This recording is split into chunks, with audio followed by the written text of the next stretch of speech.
Trump está sendo varrido da disputa neste momento. O processo de impeachment já está pronto. Os Estados Unidos estão à beira de uma explosão. O Senado está lançando um ataque frontal contra Trump. Rubio tenta impedir o desastre. Os Estados Unidos estão à beira de uma rebelião. A UE saliou apoio máximo à Ucrânia e a decisão de desmantelar a máquina militar russa. A declaração de von der Leyen chocou-la. A UE cortou o oxigênio do ciclo militar industrial russo. O plano de Bruxelas fundou. A Ucrânia ativou o modo tordo. Os engenheiros ucranianos estão quebrando todos os paradigmas.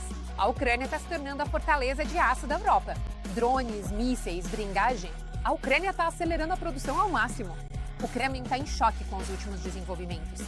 A Crimeia está sendo arrancada das garras do Kremlin. As forças armadas da Ucrânia estão trazendo a península de volta para casa, para a Ucrânia. Um presente mortal para os russos vindo da Tchequia.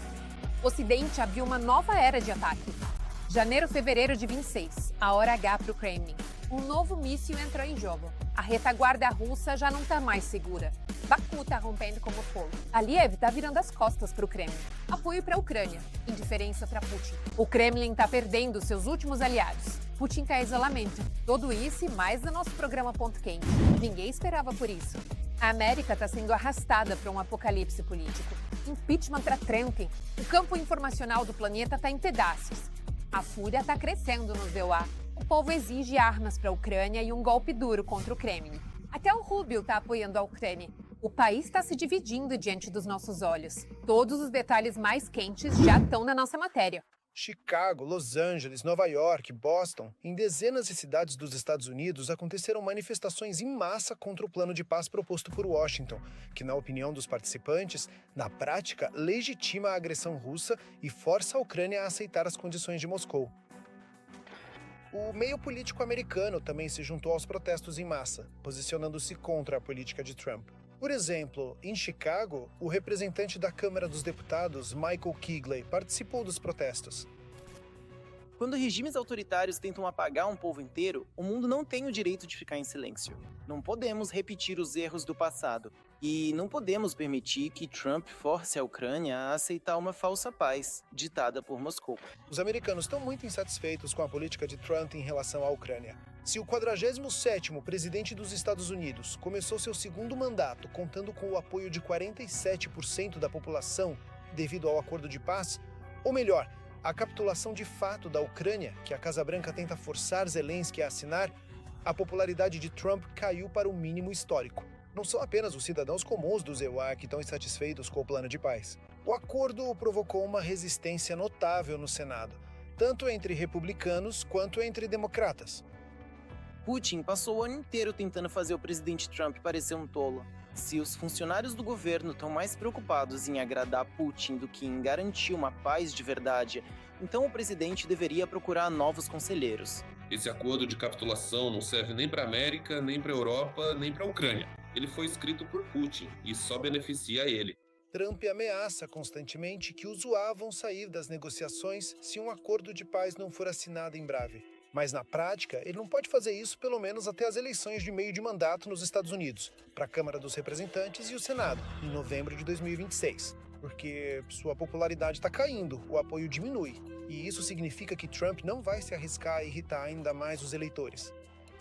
Ele já estragou a relação com parte do seu próprio público, os chamados líderes do movimento MAGA, por causa do caso dos arquivos de Epstein e o escândalo em torno da divulgação deles. Assim, se ele agora anunciar que está lavando completamente as mãos e esquecendo a Ucrânia, ele vai prejudicar sua relação com os republicanos conservadores. Os republicanos conservadores tradicionais, que embora fiquem em silêncio, ainda têm uma influência bastante significativa dentro do próprio partido dele. Trump quer acordos de paz e quer que toda a glória fique para ele. E tudo que não traz benefício pessoal para ele não interessa ao presidente. Por sua vez, o secretário de Estado Marco Rubio, em uma entrevista recente, declarou uma posição pró-Ucrânia nas negociações e garantiu: a Ucrânia tem boas perspectivas e, sem garantias de segurança, o acordo de paz não será assinado. Teoricamente, se tudo for feito corretamente, em 10 anos o PIB da Ucrânia pode superar o PIB da Rússia. São necessárias as seguintes coisas: parar a guerra, garantir que eles nunca mais sejam invadidos ou atacados, proteger a soberania e independência de longo prazo da Ucrânia, para que eles não se tornem um estado fantoche. Eles são realmente independentes e soberanos. e permitem que sua economia não apenas se recupere, mas prospere, transformando-a em uma história de sucesso. Cidadãos americanos comuns estão indo às ruas em protestos. Senadores e congressistas já se manifestam abertamente contra o acordo de paz. E até mesmo o círculo mais próximo de Trump é contra concessões a Moscou. Enquanto isso, o 47º presidente fala sobre a necessidade de realizar eleições na Ucrânia. Mas, se ele não ouvir as pessoas ao seu redor, pode acabar não conseguindo terminar seu mandato presidencial nos Estados Unidos. A Europa está acelerando e intensificando o apoio à Ucrânia. Ursula von der Leyen choca com uma declaração contundente. Isso muda tudo. O punho de sanções da UE acerta em cheio. A produção de armamentos na Rússia foi seriamente desacelerada. Confira todos os detalhes agora mesmo. A Europa está com a Ucrânia. Os principais líderes do mundo diplomático apoiam nosso país. Os europeus são os garantes da segurança da Ucrânia contra a agressão russa. Hoje conversei com o primeiro-ministro da Noruega. Também agradecemos ao Jonas pelo apoio constante. Informei sobre o que temos discutido com os Estados Unidos até o momento. Também discutimos com Jonas os possíveis próximos passos em conjunto. E vou conversar também com outros líderes europeus para que todos nós estejamos no mesmo ritmo e com um objetivo comum. O chanceler da Alemanha, Friedrich Merkel, declarou que representantes da Ucrânia, dos principais países da UE e dos Estados Unidos concordaram em defender juntos 5 objetivos no caminho para acabar com a guerra que a Rússia está travando contra nosso país. A principal força motriz do apoio à Ucrânia são a Polônia e os países bálticos. Não porque eles gostem tanto de nós, mas porque entendem que eles serão os próximos. E eles sabem que se pararem a Rússia agora na Ucrânia, não precisarão fazer isso em seu próprio território. Essa é a motivação deles. Macron, por outro lado, está sempre buscando alguma forma de manter relações com a Rússia. Mas, de novo, isso também é uma característica do empresariado francês. Repare quantas empresas francesas, após 4 anos de guerra em grande escala, ainda continuam atuando no mercado russo. O apoio internacional à Ucrânia inclui os blocos militar, financeiro e também humanitário. O ano de 2025 aumentou a atividade dos países europeus no apoio à Ucrânia, em grande parte devido à redução desse apoio por parte dos Estados Unidos. A Europa tomou a decisão de destinar 90 bilhões de euros para a Ucrânia nos próximos 2 anos.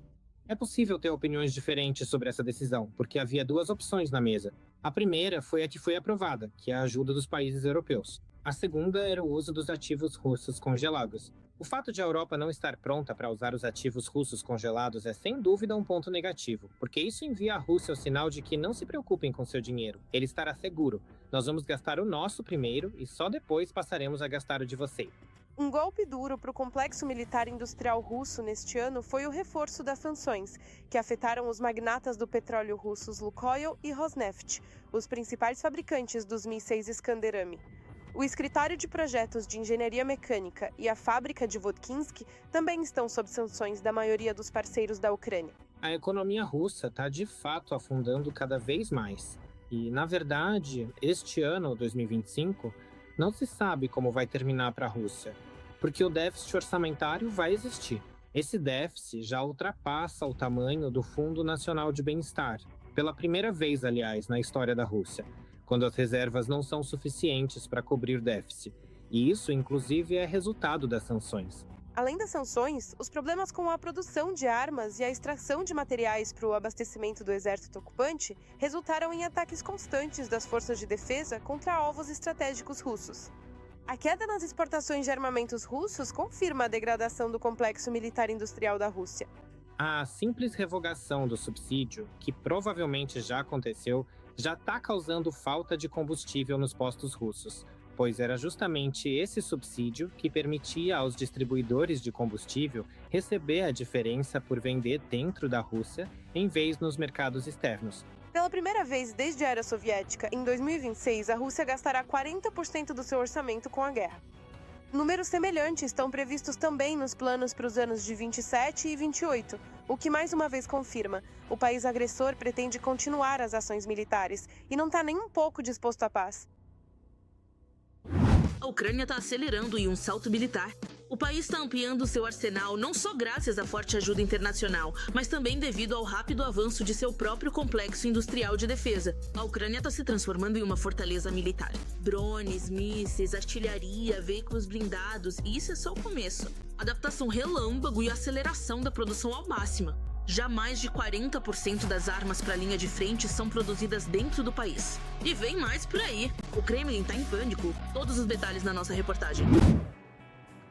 O próprio HIMARS, produção avançada de drones nacionais e drones navais ucranianos, tudo isso é o pesadelo noturno do inimigo. E a Ucrânia não pretende parar por aí. A Ucrânia está ampliando ativamente a escala da produção de suas próprias armas. Só no ano passado, a capacidade de produção aumentou várias vezes. Sem dúvida, o complexo industrial de defesa da Ucrânia, desde 2022, deu, eu diria, não apenas um passo à frente, mas um salto à frente. É realmente um desenvolvimento qualitativo e diversificado na produção de vários tipos de armamentos, munições, equipamentos e veículos blindados. A produção de drones é uma área em que a Ucrânia não só se desenvolveu muito, mas também ocupa posições de destaque no mundo. Na Ucrânia, a produção de drones cresceu 900% no último ano, segundo o Defense Express. O complexo industrial de defesa da Ucrânia é atualmente líder em soluções para sistemas não tripulados. Não consigo citar outros países no mundo onde essa categoria tenha se desenvolvido tão rapidamente, tanto no nível tático quanto no nível operacional tático. Também aumentou significativamente a quantidade de drones enviados para a linha de frente. Até o final de 2025, as Forças Armadas devem receber 3 milhões de unidades de drones FPV, o que é quase 2,5 vezes mais do que foi entregue às Forças Armadas da Ucrânia no ano passado. Ao mesmo tempo, a esmagadora maioria dos drones é de produção nacional. Ministro da Defesa, Denis Shmyhal. Além disso, em 2024, o governo investiu mais de 39 bilhões de hryvnias na produção de armamentos, graças ao que a capacidade da indústria de defesa nacional aumentou 6 vezes, e mais de 96% dos drones utilizados pelo exército ucraniano são de fabricação própria. Nós desenvolvemos não apenas todo um conjunto de veículos aéreos não tripulados capazes de destruir a força viva russa, ou seja, a infantaria e o equipamento no nível tático no campo de batalha, mas também de atacar as áreas de retaguarda da Federação Russa, utilizando tanto drones de ataque aéreos quanto marítimos. Uma área importante da produção nacional são os mísseis. Por exemplo, na Ucrânia estão trabalhando em um análogo próprio do HIMARS. Embora a Ucrânia venha a ter em seu arsenal mísseis próprios, falta experiência e armamento disponível que possa ser utilizado no complexo de mísseis nacional. O surgimento de um análogo nacional do HIMARS é obviamente ditado pelas necessidades militares e pelo desenvolvimento dos meios de ataque ucranianos, inclusive de longo alcance, além de reduzir a dependência do complexo industrial militar americano. Pode-se supor que o complexo de mísseis ucranianos será criado, um tipo de cooperação semelhante ao da AP Bogdana, quando a Alemanha destinará 750 milhões de euros para a produção de 200 unidades das nossas APs baseadas em caminhões alemães Zetros. Da mesma forma, a produção de complexos de mísseis ucranianos pode ser financiada no futuro.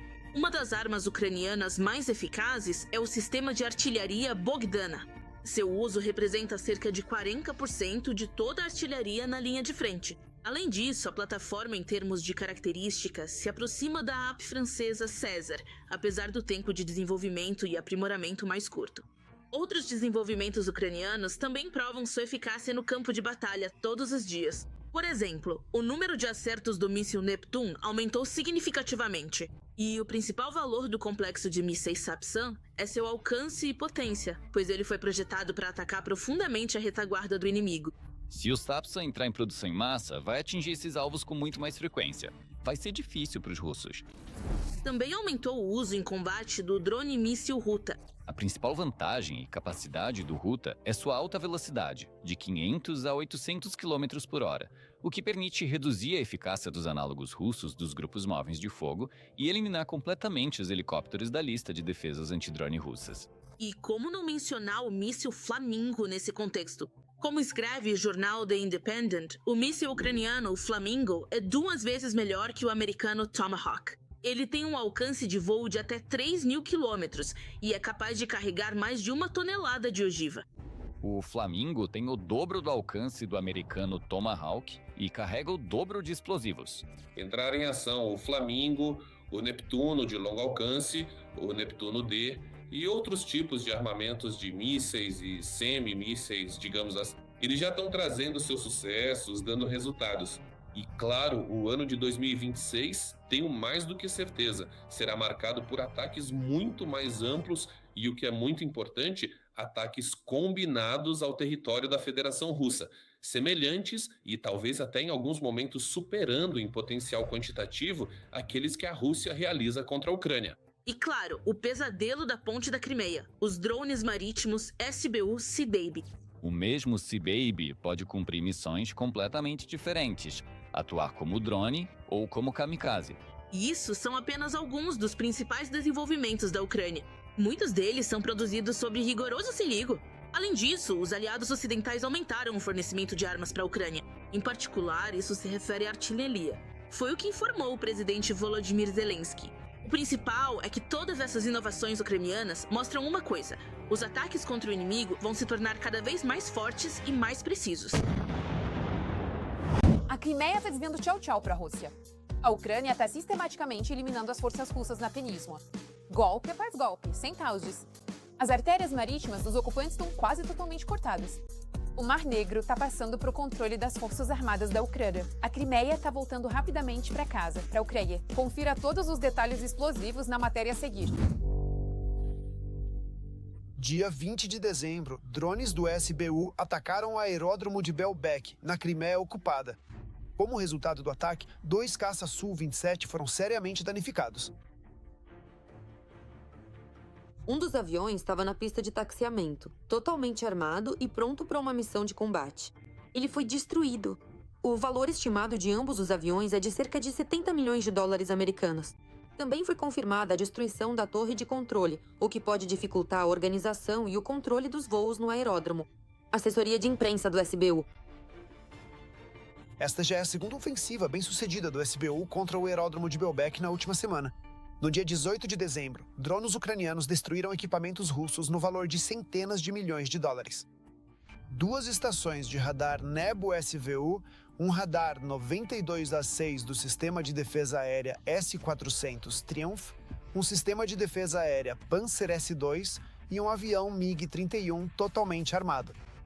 Esses ataques sistemáticos contra a península têm um significado estratégico. Belbek e, de modo geral, a Crimeia são importantes porque estão próximos da parte principal de toda a Ucrânia. Consequentemente, quanto menor a distância até a linha de frente e até as posições ucranianas, menos tempo você leva para chegar e mais difícil será ser detectado a tempo. Ao considerar isso, naturalmente as forças ucranianas tentam atingir todos esses alvos militares, especialmente aeródromos e equipamentos de aviação. Destruí-los para que não possam ser usados. Quanto menos radares, pior fica a defesa antiaérea russa.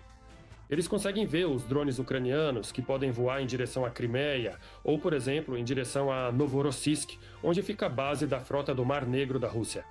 Consequentemente, é como se o exército russo ficasse cego sem esses radares. O fato de que, como resultado do ataque de 18 de dezembro, o radar foi destruído é comprovado pelo ataque bem-sucedido do dia 20, quando as forças de defesa antiaérea basicamente tiraram nos drones às cegas.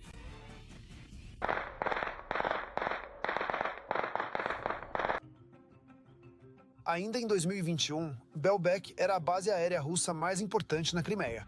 Aqui estavam baseados até 46 caças Su-27 e Su-30 do 308º Regimento de Aviação de Caça. Também havia um contingente de cerca de uma dezena de caças-bombardeiros Su-34 e várias aeronaves e helicópteros de apoio, além de numerosos radares e sistemas de defesa antiaérea. Agora, quase toda a aviação militar foi retirada da península. E o que ainda resta está sendo sistematicamente destruído pelas forças armadas da Ucrânia. Sobre esse submarino classe Varshavianka já dá para falar. Esta não é a primeira perda de um submarino da Federação Russa nesta guerra. Primeiro, eles se tornaram o primeiro país desde a Segunda Guerra Mundial a perder um submarino em combate. E agora já perderam 2. Na Crimeia, os russos não deixaram nada de valor da frota. Por motivos óbvios, A principal razão pela qual ainda restam partes da frota do Mar Negro é a mobilidade e a furtividade. Em termos de mobilidade, isso significa mudar constantemente o local de ancoragem. Os navios estão sempre sendo reposicionados no porto, ou saem da base se percebem que estamos prestes a atacar. Dmitry Pletenchuk, porta-voz da Marinha das Forças Armadas da Ucrânia. Devido à falta de sistemas de defesa antiaérea e radares suficientes na Península Ocupada, que as Forças Armadas da Ucrânia vêm sistematicamente destruindo, a região vizinha de Krasnodar, mais precisamente Novoazovsk, também sofre. É lá que estão os restos da frota do Marmika. Recentemente, as forças ucranianas conseguiram danificar seriamente um submarino. A Rússia se tornou o primeiro país do mundo depois da Segunda Guerra Mundial a perder já o segundo submarino em combate. Esse é um ponto muito conveniente para que os ucranianos destruam os sistemas de defesa antiaérea dos russos. Não são apenas estações de radar, mas também sistemas de mísseis antiaéreos. Até mesmo o radar do exclusivo S-500 foi destruído lá. O trabalho está sendo feito de forma metódica, e o inimigo não pode deixar de proteger os objetos militares que possui na Península Ocupada. E é obrigado a reforçar e repor as perdas em seus sistemas de defesa antiaérea. Oleg Katkov, especialista militar, editor-chefe do Defense Express. Além dos ataques com armas ucranianas, as Forças Armadas da Ucrânia atingem sistematicamente alvos militares na península com armamento ocidental. E não é necessário permissão para isso, já que a Crimeia é reconhecida internacionalmente como território da Ucrânia. Atualmente, a Crimeia está sob controle de fogo das forças de defesa. Os ocupantes russos simplesmente são obrigados a retirar tanto navios quanto aeronaves da península, pois o equipamento está sendo sistematicamente destruído. O Ocidente tirou uma carta militar da manga. Na Chequia foi revelado um novo míssil de cruzeiro, e ele está prestes a voar direto para a linha de frente. Essa arma foi criada para atacar profundamente dentro do território russo. Os primeiros lançamentos de combate podem acontecer já em janeiro ou fevereiro de 2026. Quão mortal é esse míssil e por que o Kremlin já está contando os dias com nervosismo? Vamos contar agora mesmo. A empresa tcheca LPP desenvolveu um novo míssil de cruzeiro chamado Narval. Já em janeiro ou fevereiro de 2026, o Narval será testado em condições de combate na Ucrânia. E já para março está previsto o início da produção em série na Tchequia. O que mais podemos dizer sobre esse míssil? Se tivermos um conjunto de mísseis de cruzeiro Flamingo, Narval e outros mísseis, acho que os russos não vão passar muito bem a partir do ano novo. O Narval, como escreve a análise do Defense Express, é capaz de atingir alvos a uma distância de até 680 quilômetros. Isso é mais do que suficiente para ataques contra Moscou e a base russa de bombardeiros estratégicos Engels. Ou seja, o que se sabe até agora? Atualmente, sabe-se que esse míssil vai voar de 650 a 700 quilômetros. Sabe-se que ele tem cerca de 4 metros de comprimento e que sua ogiva é bastante significativa.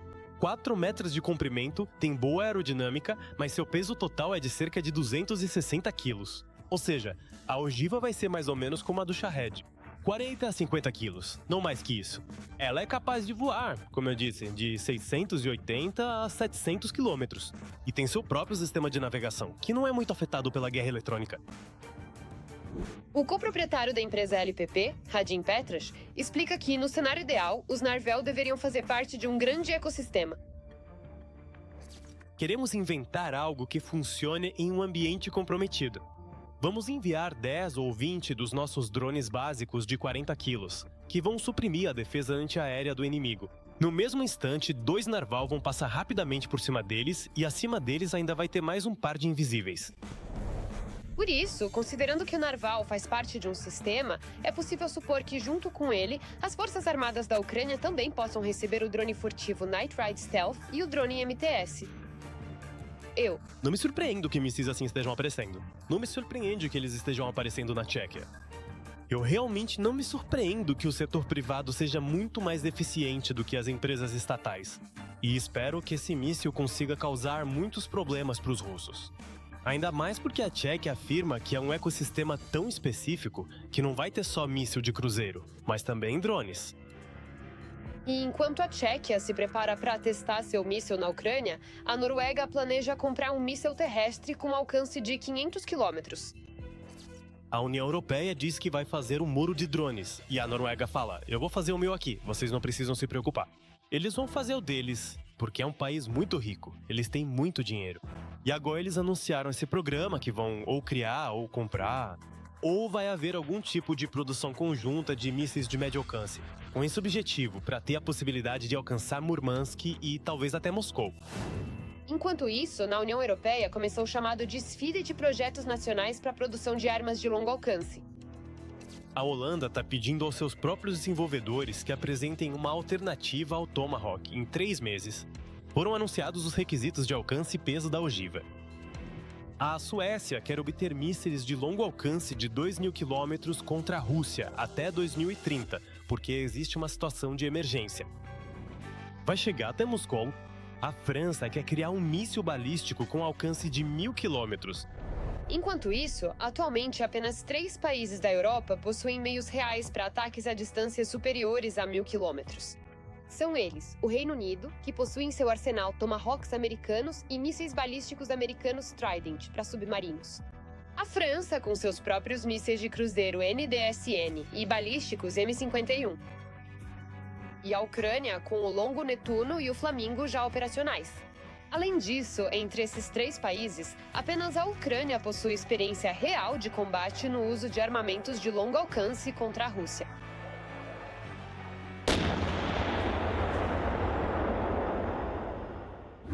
Sensação, gasolina da Armênia apoia a Ucrânia a ignorar para Putin. As relações entre Azerbaijão e Moscou estão rapidamente se deteriorando. Aliyev nem sequer quer se encontrar com o homem do bunker. Tudo indica uma ruptura crescente.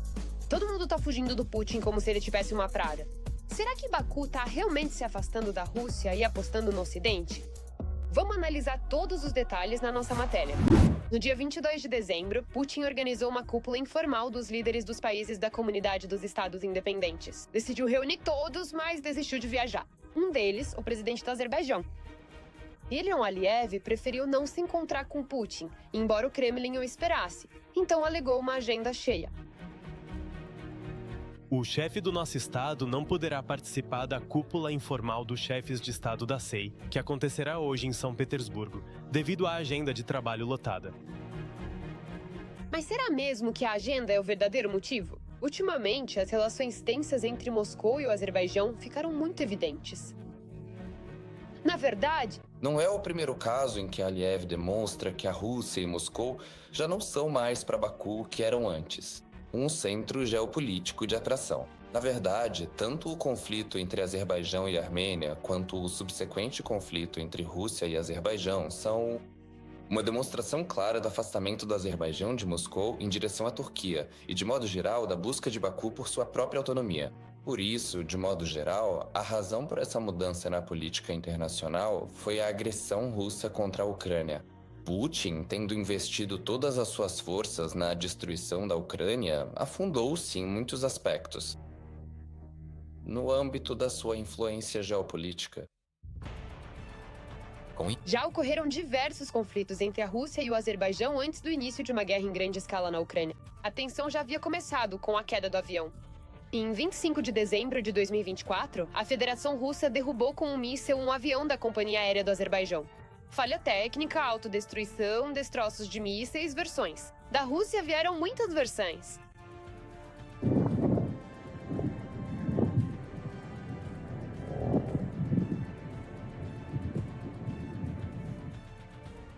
Mais tarde, Putin decidiu transferir a culpa para a Ucrânia, dizendo que foi por causa de um ataque da Ucrânia. Um míssil de defesa aérea russo que estava derrubando drones explodiu acidentalmente por perto. E então, Putin pediu desculpas a Aliyev.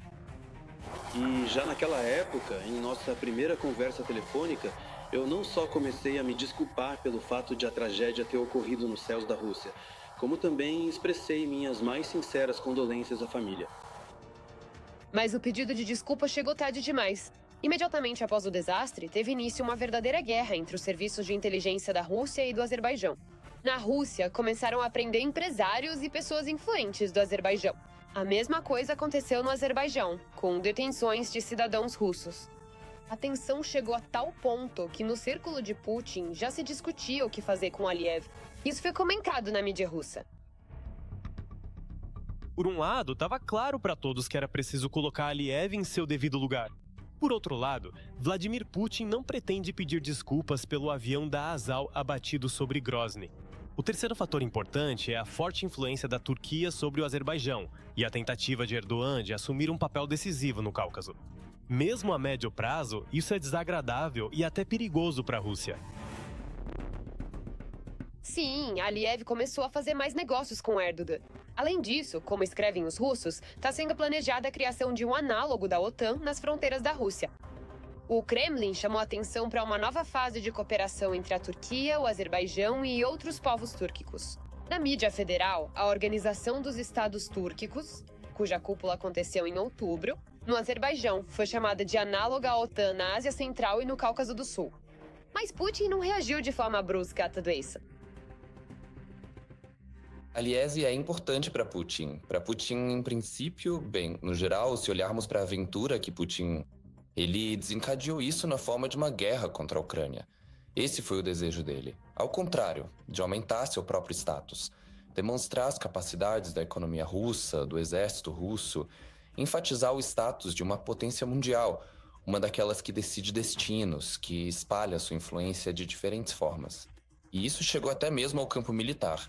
Por isso, o Cáucaso do Sul sempre foi estratégico para a Rússia.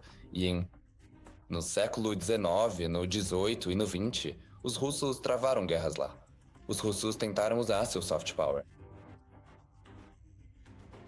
O Cáucaso do Sul é, em grande parte para a Rússia, um portal tanto para o Oriente Médio quanto para a Ásia. Por isso, justamente a guinada na política externa de Baku atinge duramente as ambições de Putin. Mas as ambições de Putin continuam se desenvolvendo, pois Aliyev, mais tarde, já começou a falar sobre o apoio à Ucrânia e aconselhou os ucranianos a não aceitarem a ocupação. Acho que isso está em sintonia. E com o desejo do povo ucraniano de nunca aceitar a ocupação. Esse é o principal conselho. Foi isso que nós fizemos. Além disso, não só em termos de informação, mas também economicamente, Aliyev está se afastando de Putin.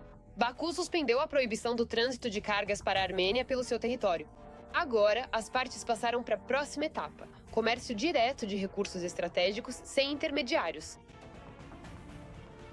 Falando do ponto de vista econômico, pode ser.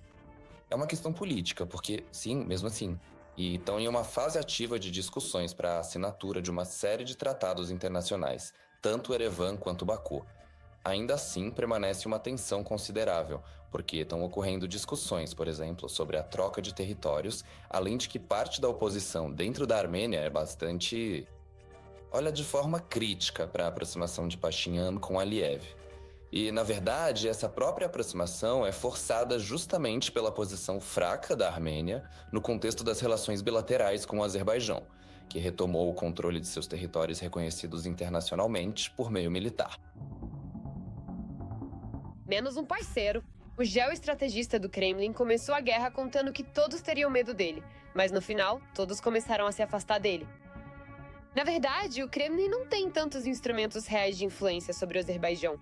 Em primeiro lugar, porque Baku e o próprio Aliyev estão se aproximando ativamente da Turquia, que se fortaleceu consideravelmente após a queda das ações russas. Na verdade, não só na região do sul do Cáucaso, mas também na política internacional como um todo. É isso por hoje. Mais notícias quentes da linha de frente você confere na próxima edição.